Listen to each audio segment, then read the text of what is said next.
everybody, Micah McCreary with Tru-X Outdoors. We are headed to our first guided shark fishing trip. I got Will Bailey, Brent Lankford going with me on this trip this year, and we're excited about it. We got Matt Pemberton, who has a guide service here in Florida, who's going to be taking us, and he was actually voted the #1 in Florida for shark fish guide services. So we're excited about it. Can't wait to show you what we're about to start catching.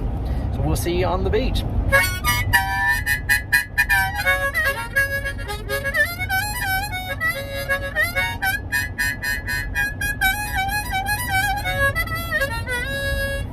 Hey,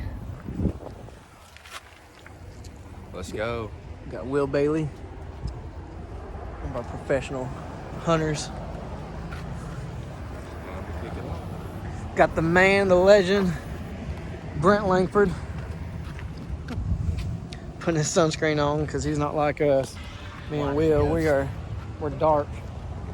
We don't have the burning problem, do we?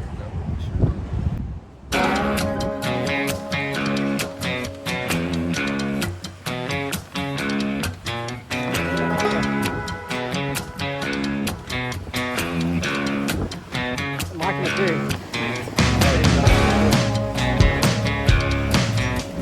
Nice evening.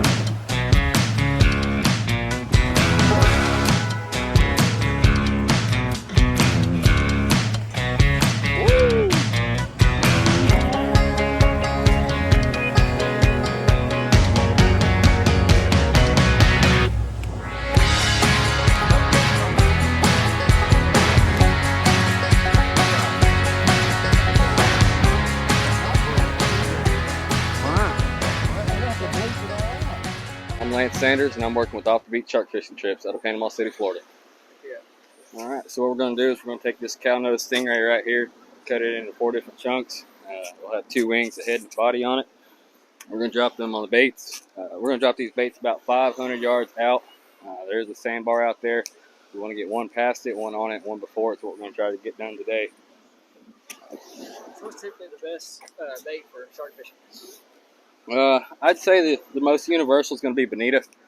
But as far as going for big ones, you're going to want some big bait. Like I said, ray or small shark like we have here, which is a black tip. And we've actually caught before and cut up and frozen. But yeah, bonita is definitely going to be the most versatile. We can catch all kinds of stuff on it. But the leader's breaking.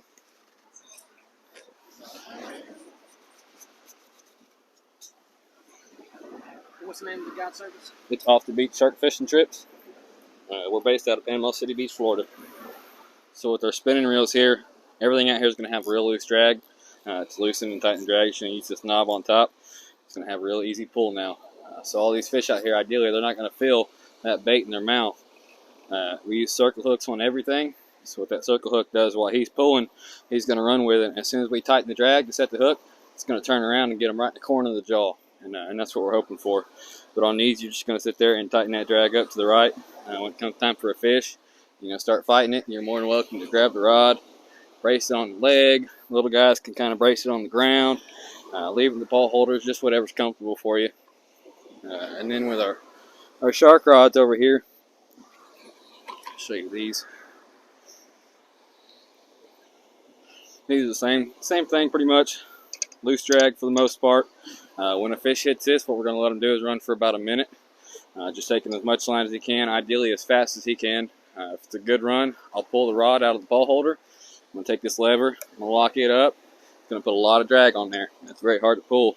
And that way, the same thing, that circle hook gets him right in the corner of the mouth. And after that, it's the hardest part of this. And that's what you guys get to do, and that's reeling it in.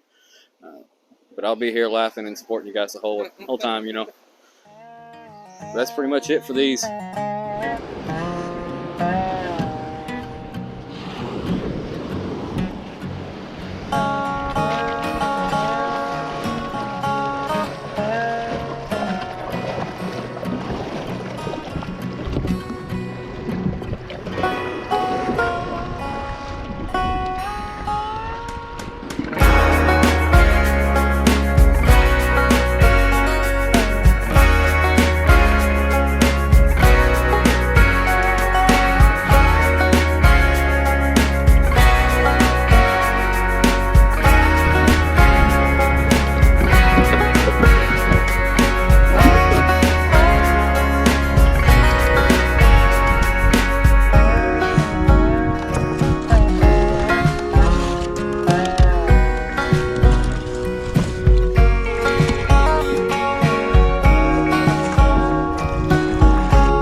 What's up, everybody? We got 3 lines out there in the water now, waiting on Lance to come back in to get the 4th one out.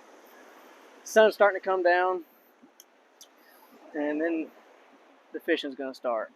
But he said any time a shark can get one of these poles. So once it hits it, we're going to wait about 60 seconds, and then we'll start reeling it in. Here's one of the lines that's out right now on this pole, and the big one over there. We got this guy.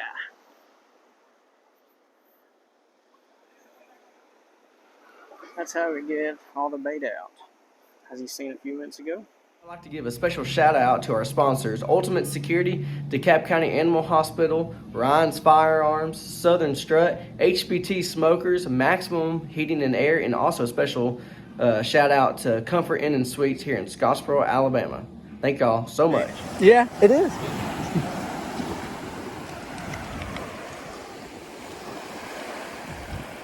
Woo, we got a big one.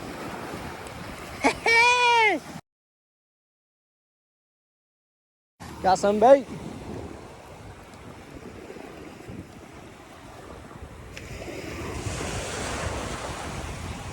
Professional fisherman Will Bailey. All right, it's 8:30. We've been catching bait fish like crazy. We had 1 hit on the big pole, and that was exciting for a few seconds, but it quit. But he's still around there sniffing it. That's what we say. He's sniffing it. So we're just ready for him to take that hook. But like I said, it's 8:30. Sun's still up a little bit. It won't be long before it's down, and then the real fishing is going to start. Yep, here we go. Y'all stay tuned.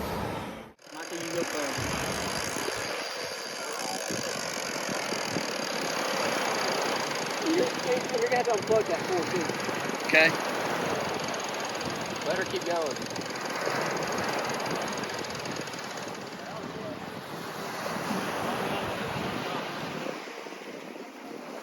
I'm just going to let it go for a second.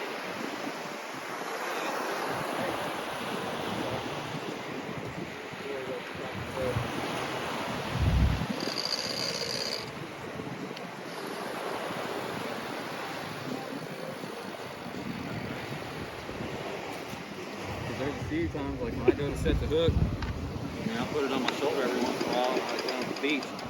If it turns me around, that's a pretty good one. Yeah. Yeah, so he's still out there munching. He's still out there munching on it. That's right. He turned around and he was coming in. That's why he wasn't pulling drag, but now he's pulling some drag again. Yeah, he's going slow and steady. You ever see a piece of bait, so we don't let him eat. when you catch the fish and you reel it in, do you ever see the fin start? Yeah. Spinner sharks like to jump out of the water. Really? Yeah. That's why they got the name, man. They jump up and they spin out of the water. It's gonna be cool.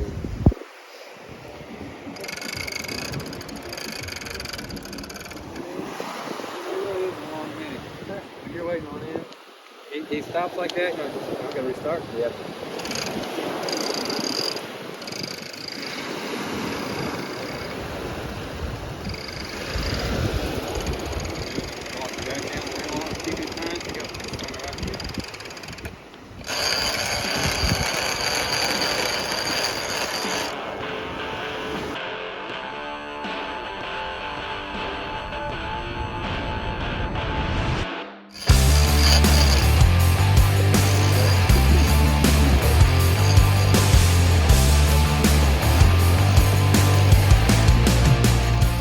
Part 1. Be sure to tune in next week to watch part 2 while we bring this monster shark in.